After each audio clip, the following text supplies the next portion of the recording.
que vas a escuchar ahora desafía la jerarquía que el mundo entero aprendió de memoria sobre el Cartel de Medellín. Piensa en lo que crees saber sobre la organización criminal más poderosa que ha existido en América Latina.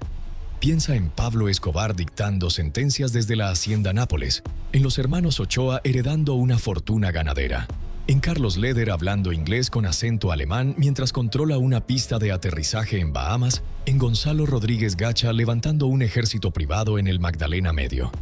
Esa es la fotografía oficial. Esa es la historia que te contaron las series, los libros y los documentales. Pero hay un nombre que se quedó deliberadamente fuera del encuadre. Un hombre que no quiso campañas políticas, que jamás dio entrevistas, que se cubría siempre la cabeza con una gorra y que sin embargo decidía a dónde iba a parar cada billete que entraba al imperio. Cuando Pablo necesitaba mover montañas de dinero, no llamaba a un contador, no consultaba a abogados europeos, no marcaba a un banquero suizo. Levantaba el teléfono y marcaba a su primo hermano. El Cartel de Medellín no se construyó solo con violencia, se construyó con una calculadora. Lo que vas a escuchar ahora es la historia del primo que duplicaba la fortuna del criminal más buscado del planeta, del estratega que diseñó las rutas internacionales por las que entraban miles de kilos de polvo blanco a Estados Unidos, y del cuerpo derribado en una tarde de agosto que cambió para siempre la guerra entre el Estado colombiano y el cartel. Un hombre al que llamaban el León. Un hombre cuya muerte fue, según los propios investigadores que lo persiguieron durante años, el verdadero principio del fin de Pablo Escobar. Esta es una historia tan precisa, tan poco contada y tan llena de pliegues ocultos que entender la caída del capo más temido de la historia es imposible sin entender primero la sombra de Gustavo. Sin él, Pablo nunca habría sido Pablo. Gustavo de Jesús Gaviria Rivero nació en Pereira, Risaralda, el 25 de diciembre de 1946. Su madre, María Julia Rivero, era hermana de Hermilda Gaviria Berrío, la madre de un niño que vendría al mundo casi exactamente 3 años después en el municipio de Río Negro, Antioquia. Ese niño se llamaría Pablo Emilio Escobar Gaviria. Los dos primos crecieron en Envigado, en una Antioquia rural y conservadora, dentro de familias de clase media con padres alfabetizados, casa propia y aspiraciones modestas. Según Mark Bowden, periodista estadounidense y autor de la investigación de referencia sobre la cacería de Pablo Escobar, ambas familias eran lo suficientemente educadas y acomodadas como para que la decisión de dedicarse al crimen resultara no una consecuencia de la miseria, sino algo deliberado y sorprendente. Lo que vino después no se explica por la pobreza, porque pobreza no había. Se explica por algo más oscuro y más interesante. Una decisión consciente de salirse del molde. La rebeldía no nació del hambre, nació del aburrimiento. Eran inseparables desde la infancia. El hijo del propio capo, Sebastián Marroquín, lo describiría décadas más tarde con una frase que dice más de lo que parece. Estaban siempre buscando un negocio que hacer o un golpe que dar para conseguir dinero extra. Esa frase, dicha por el hijo, retrata el carácter de los dos primos antes incluso de que existiera el cartel. No eran dos chicos con hambre, eran dos chicos con apetito. Y el apetito, cuando no encuentra freno, se convierte en otra cosa. Pablo y Gustavo no buscaban sobrevivir, buscaban acumular. Lo que en otros niños es ambición, en ellos era ya una vocación temprana. Empezaron robando neumáticos de coches estacionados en Medellín, después subieron un peldaño y desmontaron coches enteros para vender las piezas. Después subieron otro peldaño más y se dedicaron a robar las taquillas de los cines del centro de la ciudad. Y después llegó el episodio que ningún biógrafo serio se atreve a omitir: el robo de lápidas en los cementerios. Los dos primos llegaban de noche, arrancaban las lápidas de mármol y las pulían para borrar los nombres grabados antes de venderlas a marmolerías que las reciclaban como nuevas. Cuando ese negocio se quedó pequeño, secuestraron las propias lápidas para devolverlas a las familias previo pago de un rescate. Pasaron de secuestrar mármol a secuestrar personas. En uno de aquellos primeros secuestros pidieron y cobraron un rescate por un industrial de Antioquia cuyo apellido todavía se menciona en voz baja en ciertos círculos de Envigado. Aquellos años de rapiña adolescente fueron en realidad el verdadero acto fundacional de la carrera criminal que vendría después. Quien empieza vendiendo lápidas no se detiene en lápidas. A principios de los años 70, los dos primos trabajaron como contrabandistas para Alfredo Gómez López, un personaje al que en Medellín apodaban El Padrino y al que Pablo, según contaría su propio hijo, llamaba simplemente Don. Gómez López era en aquel momento el mayor contrabandista de Antioquia, un hombre con rutas consolidadas, contactos en aduanas y una red de distribución que cubría media Colombia. Bajo sus órdenes, Pablo y Gustavo movían cigarrillos, electrodomésticos y electrónica de contrabando entrando por el norte y bajando hasta Antioquia. Pero aquella escuela les enseñó mucho más que la mecánica de cruzar fronteras. En esa misma estructura aprendieron las dos lecciones que les cambiarían la vida. La primera, cómo se construye una ruta clandestina que no depende de un solo punto de entrada. La segunda, cómo se compra a un funcionario sin dejar rastro. Esas dos lecciones, repetidas durante años en el negocio del contrabando, serían el verdadero máster que les permitiría dominar después una industria infinitamente más rentable. Aprendieron a contrabandear cigarrillos. Después aplicaron la misma lógica a otra mercancía. La cuenta atrás del negocio legal terminó cuando un personaje conocido como Mateo Moreno entró en el círculo de los primos y les abrió los ojos a la mercancía que estaba reescribiendo el mapa criminal del continente.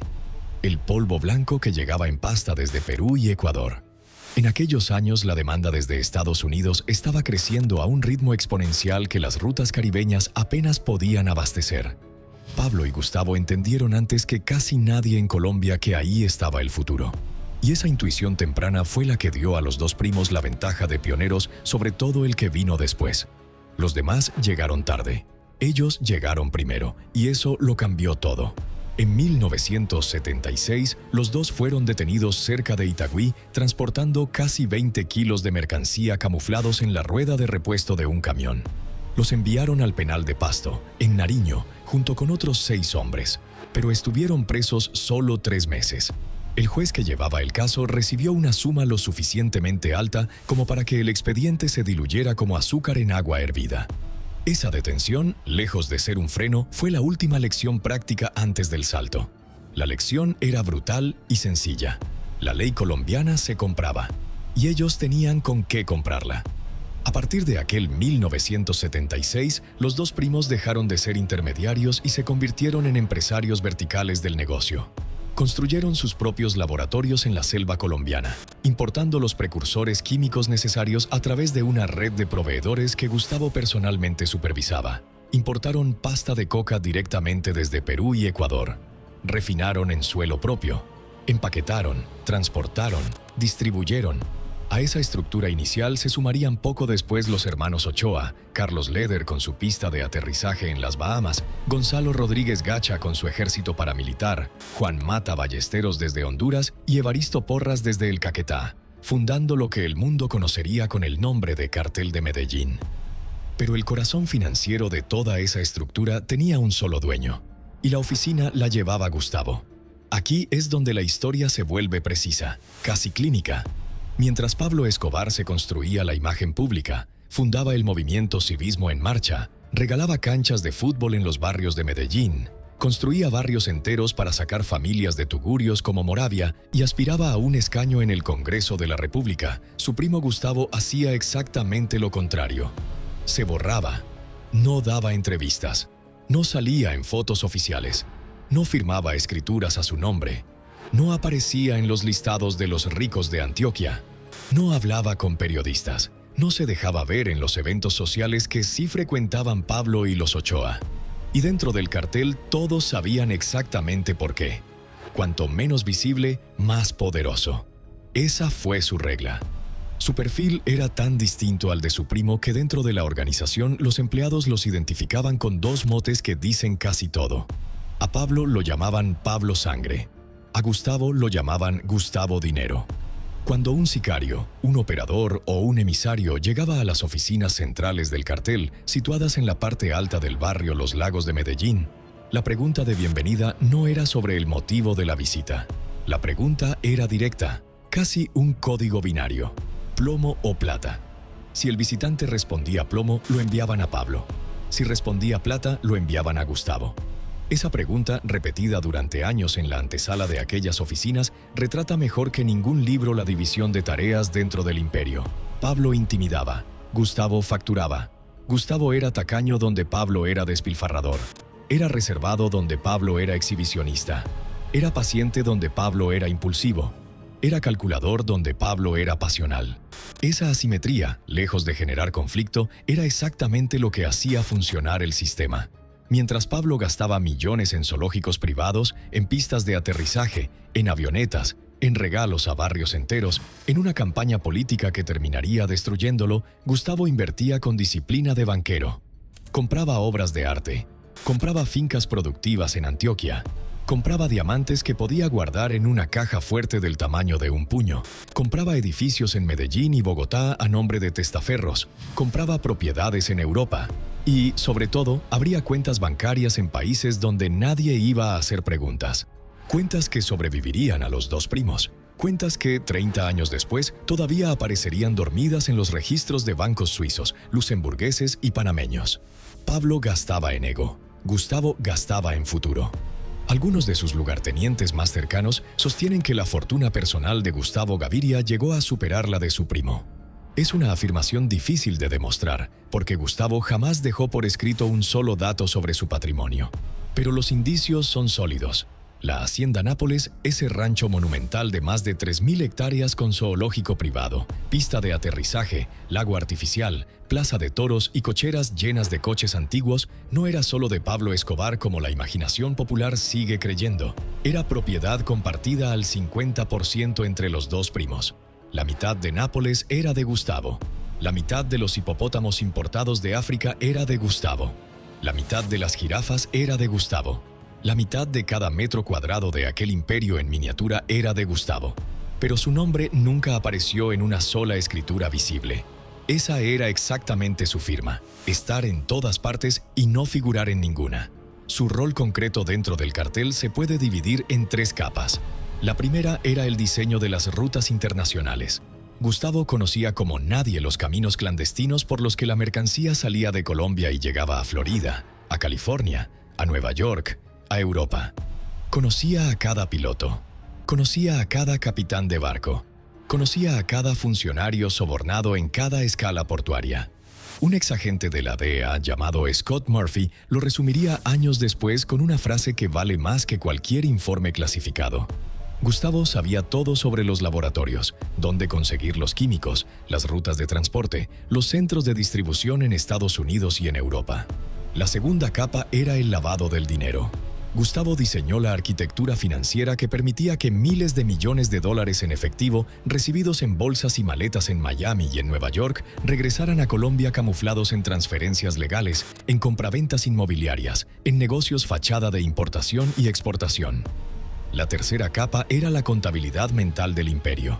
Y esta es quizá la más impresionante. Gustavo llevaba en la cabeza, sin papeles, sin cuadernos, sin ordenadores, las cifras esenciales del cartel. Saldos, deudores, acreedores, cuentas pendientes, porcentajes de cada socio. Cuando Gustavo cayera, esa contabilidad mental que solo 2 cabezas conocían se fragmentaría para siempre. La idea original de industrializar la exportación, según relataría después uno de sus colaboradores, partió del propio Gustavo. Esconder los cargamentos de polvo blanco dentro de cada exportación legítima que salía de Colombia. Café, flores, frutas tropicales, productos textiles. Cualquier cosa que cruzara la aduana podía servir como caballo de Troya para la mercancía. Esa simple intuición logística multiplicó por 10 la capacidad de exportación del cartel y dejó obsoletas a las primeras rutas artesanales que usaban Pablo y los Ochoa. Mientras los demás traficantes seguían escondiendo paquetes en avionetas pequeñas, Gustavo había empezado a usar la propia economía legal de Colombia como tapadera. Convirtió un país entero en su contenedor. Su rol, sin embargo, no era solo logístico ni financiero. Gustavo era también, dentro del cartel, lo más parecido a una voz de la razón. Donde Pablo se encendía rápido, Gustavo enfriaba. Donde Pablo quería responder con bomba, Gustavo proponía esperar. Donde Pablo veía traidores en todas partes, Gustavo ponía calma analítica. Esa templanza interna era oro puro dentro de una organización que en su peor momento llegó a contar con más de 2.000 hombres en su ala militar y donde el conflicto se resolvía habitualmente con violencia extrema. Gustavo era el freno. y un imperio sin freno se sale de la carretera tarde o temprano. Pablo lo sabía, aunque no lo dijera nunca en voz alta. En su momento de máxima expansión, el cartel de Medellín movía aproximadamente el 80% del polvo blanco que entraba a Estados Unidos. La revista Forbes calculó la fortuna personal de Pablo Escobar en $25.000 millones en 1993, una cifra que ajustada a valor actual rondaría los $50.000 millones. El cartel en su conjunto llegó a mover, según las estimaciones más conservadoras, $100.000 millones anuales. Para que entiendas la dimensión real de esa cifra, equivalía aproximadamente al 10% del Producto Interior Bruto de Colombia en aquellos años. Una organización privada movía ella sola una décima parte de la economía nacional de un país de 40 millones de habitantes. Y la oficina de esa organización la llevaba Gustavo. Su discreción era tan extrema que incluso su físico era un secreto. Gustavo sufría las consecuencias de un implante capilar mal hecho. Un episodio que lo había marcado de tal forma que en una ocasión llegó a amenazar de muerte a un pariente que tuvo algo que ver con aquel desastre estético. Desde entonces, Gustavo no se quitaba la gorra ni dentro de su propia casa. Ese detalle, en apariencia ridículo, dice mucho de él. Era un hombre orgulloso, vanidoso, controlador hasta de los detalles más íntimos de su imagen. Un hombre que no quería ser visto, ni siquiera por los suyos. Esa obsesión con el control aparecería también en su forma de morir. Su única pasión visible era viajar. Adoraba Europa. Llegó a moverse con frecuencia entre Luxemburgo, Suiza y otros países donde la banca privada aún funcionaba con la opacidad antigua. De aquellos viajes solo sobrevive una fotografía conocida. Gustavo posando en algún rincón de Luxemburgo en 1986, con un acompañante anónimo cuya identidad las autoridades intentaron establecer durante décadas. Esa fotografía, hoy archivada en investigaciones periodísticas colombianas, es uno de los pocos documentos visuales de su existencia fuera de los archivos policiales. Un capo del que apenas hay imágenes, un fantasma con maletín. Hasta el 11 de agosto de 1990, el imperio había sobrevivido a todo. A la guerra abierta contra el Estado colombiano, al homicidio del ministro de Justicia Rodrigo Lara Bonilla en 1984, tiroteado dentro de su coche en una calle de Bogotá, a la toma del Palacio de Justicia en 1985, donde murieron 11 de los 24 magistrados de la Corte Suprema y se destruyeron los expedientes de extradición del cartel. Al homicidio del candidato presidencial Luis Carlos Galán en 1989, acribillado sobre una tarima durante un acto público en Soacha. Al atentado contra el avión de Avianca, que estalló en pleno vuelo con 107 personas a bordo porque creían que César Gaviria iba dentro. A la bomba de 500 kilos contra el edificio del DAS. A la ofensiva del gobierno de Virgilio Barco. A la entrada en escena del cuerpo élite de la Policía Nacional, conocido después como el Bloque de Búsqueda. Pero lo que vino después no pudo sobrevivir a una sola tarde. En diciembre de 1989, la policía abatió a Gonzalo Rodríguez Gacha, el mexicano, en una finca de la costa atlántica colombiana. Con su muerte, Gustavo Gaviria pasó automáticamente a ser el segundo al mando del cartel. El León dejó de estar en segunda fila y pasó a estar exactamente al lado de Pablo. Esa promoción interna, lejos de protegerlo, lo convirtió en el siguiente objetivo natural de la fuerza pública. Y la cuenta atrás del León empezó a correr en aquel mismo mes de diciembre, aunque ninguno de los dos primos lo supo todavía. A finales de julio de 1990, los extraditables, el ala armada del cartel liderada por Pablo, decretaron una tregua unilateral. 15 días después, el 7 de agosto, asumió la presidencia de Colombia César Gaviria Trujillo, sin parentesco alguno con la familia del cartel pese a la coincidencia del apellido. El cartel mantuvo el alto el fuego como gesto al nuevo gobierno. La violencia en Medellín aflojó por primera vez en años. La gente volvió a salir a la calle. Los restaurantes volvieron a llenarse. Las plazas volvieron a tener niños. Durante 3 meses, los organismos de seguridad habían repartido millones de octavillas con las fotografías de los capos más buscados, entre ellos la de Gustavo. Por un momento brevísimo, el país creyó que el peor capítulo había terminado. Esa calma duraría exactamente 4 días. El 10 de agosto de 1990, en el municipio de Copacabana, a 10 kilómetros de Medellín, sicarios del cartel acribillaron al teniente Juan Fernández Arango, un oficial del cuerpo élite de la policía. Ese homicidio rompió la tregua simbólica antes de que cumpliera una semana. La reacción del bloque de búsqueda fue inmediata y feroz. Los investigadores capturaron en cuestión de horas a 3 personas relacionadas con el ataque, 2 hombres y una mujer, y los sometieron a interrogatorios prolongados que arrojaron una pieza de información que cambiaría el curso de la guerra para siempre. Una de las personas capturadas terminó dando un dato: la dirección exacta donde se escondía Gustavo Gaviria. Diagonal 74E, número 32E-47. Barrio Laureles, Medellín. 4 paredes y una calle. Esa fue la última dirección del león. Existe otra versión, persistente en la memoria de quienes estuvieron cerca del cartel, que sostiene que la entrega no fue obra de un detenido cualquiera, sino de uno de sus propios hombres, interesado en cobrar la recompensa de 300 millones de pesos que el gobierno había puesto sobre su cabeza. Algunos relatos atribuyen el chivatazo a una combinación más oscura: una infidelidad de Gustavo con Marina Ochoa, hermana de los hermanos Ochoa, que habría llegado a oídos de los líderes del cartel de Cali a través de Helmer Herrera y de ahí a la policía, en un intercambio de información a cambio de no ser extraditados a Estados Unidos. Esta segunda versión jamás se ha podido confirmar oficialmente, pero hay otra versión de aquellos minutos que jamás llegó a los partes oficiales. Lo cierto, lo único documentado es lo siguiente: la tarde del 11 de agosto de 1990, hacia las 4 de la tarde, un destacamento del Cuerpo Élite de la Policía Nacional, enmarcado en la Operación Apocalipsis Fase 2, rodeó la casa del barrio Laureles. La vivienda no era una casa cualquiera. Era un búnker camuflado de residencia familiar de clase alta. Tenía cristales blindados. Tenía cámaras de televisión que controlaban cada acceso. Tenía un muro grueso de hormigón rodeando todo el perímetro. Tenía puertas reforzadas diseñadas para resistir un asalto. Y sin embargo, en aquel preciso momento, no tenía escolta armada. Gustavo estaba dentro con su familia. Esa fue la única tarde, en 15 años de vida fugitiva, en que se permitió bajar la guardia. Los agentes detonaron una de las puertas con explosivos. Entraron disparando. Gustavo, que llevaba encima un fusil M14 y una metralleta mini Uzi, respondió desde el interior del búnker. El intercambio de disparos se prolongó. La policía controlaba el perímetro. Gustavo no tenía salida.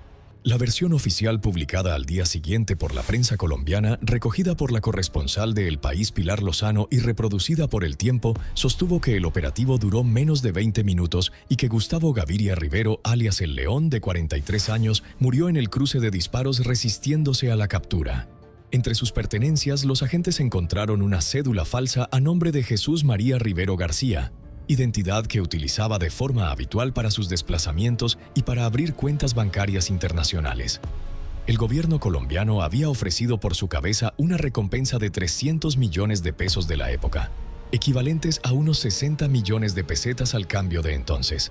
La cuenta atrás del León había llegado a 0, pero la versión oficial nunca fue la única versión. Pablo Escobar, según relató más tarde el periodista estadounidense Mark Bowden en su libro de referencia sobre la cacería del Capo, jamás creyó que su primo hubiera muerto en un tiroteo limpio. Pablo siempre sostuvo, en privado y entre los suyos, que a Gustavo lo habían capturado vivo. Lo habían sometido a un interrogatorio violento durante horas buscando información sobre la estructura financiera del cartel, y lo habían ejecutado fríamente cuando no obtuvieron lo que querían. Otros relatos, atribuidos a antiguos miembros del cartel como John Jairo Velázquez, alias Popeye, fueron incluso más crueles. Sostuvieron que Gustavo en el momento final se arrodilló y suplicó por su vida. Esa versión, contada por boca de un sicario notoriamente proclive a la teatralidad, jamás se ha podido confirmar tampoco. Lo que sí es seguro es que Pablo no asistió al funeral. No podía. Estaba marcado por todas las agencias del planeta. Pero hizo algo que retrata su carácter mejor que ningún libro. Pidió a un colaborador suyo que se infiltrara en la misa fúnebre con una radio de comunicación pegada al sacerdote que oficiaba la ceremonia, para escuchar él mismo, en directo y a distancia, las oraciones por el alma de su primo. Pablo lloró por radio. La muerte de Gustavo ocurrió apenas 5 días después de que César Gaviria tomara posesión como presidente, lo que llevó a los medios y a la opinión pública a interpretar el operativo como el primer golpe de una ofensiva frontal del nuevo gobierno contra el cartel. La reacción no se hizo esperar. Las fuerzas militares y la policía fueron declaradas en acuartelamiento de primer grado en toda Antioquia por temor a represalias inmediatas. Y las represalias llegaron. La muerte de Gustavo desencadenó 3 consecuencias que reescribieron la guerra. La primera fue el colapso de la contabilidad central del cartel. Toda esa información que vivía en la cabeza de Gustavo, sin papeles ni respaldos, se evaporó con él. Pablo descubrió en cuestión de semanas que ya no sabía exactamente cuánto dinero tenía depositado, ni dónde, ni a nombre de quién, ni cuáles cuentas seguían activas y cuáles no. La segunda fue una contraofensiva terrorista de Pablo contra el gobierno de César Gaviria que desestabilizó al país durante meses. La tercera, la más profunda y la menos visible. Pablo perdió a la única voz interna capaz de contradecirlo. Gustavo Gaviria era, dentro del cartel, la única persona a la que Pablo Escobar realmente escuchaba. Era el único que se atrevía a decirle no. El único que le frenaba los impulsos suicidas. El único que le sugería negociar cuando Pablo quería bombardear, esperar cuando Pablo quería ejecutar, capitalizar cuando Pablo quería gastar. Sin esa voz, Pablo se quedó solo con sus instintos, y los instintos de Pablo, sin filtro, llevaban siempre al mismo lugar: la guerra total. Desde aquel agosto del 90, el cartel cometió errores cada vez más visibles, cada vez más costosos, cada vez más difíciles de reparar. Se hundió en una espiral terrorista que terminó volviendo a la opinión pública contra él, alejando a los socios que quedaban y sembrando las condiciones para la aparición de los Pepes, aquel grupo paramilitar que en 1993 destruiría sistemáticamente lo que quedaba del imperio. 3 años y 4 meses después de la muerte del León, el 2 de diciembre de 1993, Pablo Escobar moriría en el tejado de una casa del barrio Los Olivos de Medellín. Acorralado, sin dinero y sin nadie que le frenara la última huida. Los exagentes de la DEA que dirigieron parte de la cacería, como Scott Murphy, lo dirían después con frase de manual: queríamos atrapar a Gustavo vivo porque era el verdadero cerebro. Sin Gustavo, Pablo se volvió predecible. La maldición de la familia no terminó con los 2 primos. El hijo único de Gustavo, llamado Gustavo Gaviria Restrepo y conocido como Gustavito, heredó la administración de los bienes que su padre había dejado tras de sí. Pero Gustavito no tenía la cabeza fría del padre. No tenía sus contactos. No tenía su intuición logística. No tenía aquella capacidad de moverse como un fantasma entre 2 mundos. Su intento de seguir gestionando el legado familiar en plena guerra del cartel terminó costándole la vida exactamente el mismo día que cayó Pablo Escobar, el 2 de diciembre de 1993. Padre e hijo, separados por 3 años y 4 meses, 2 generaciones eliminadas en el mismo apellido. También el hermano de Gustavo, José Luis Gaviria Rivero, un hombre que jamás había tenido vinculación con el cartel, fue ejecutado sin justificación por la policía el 2 de febrero de 1993.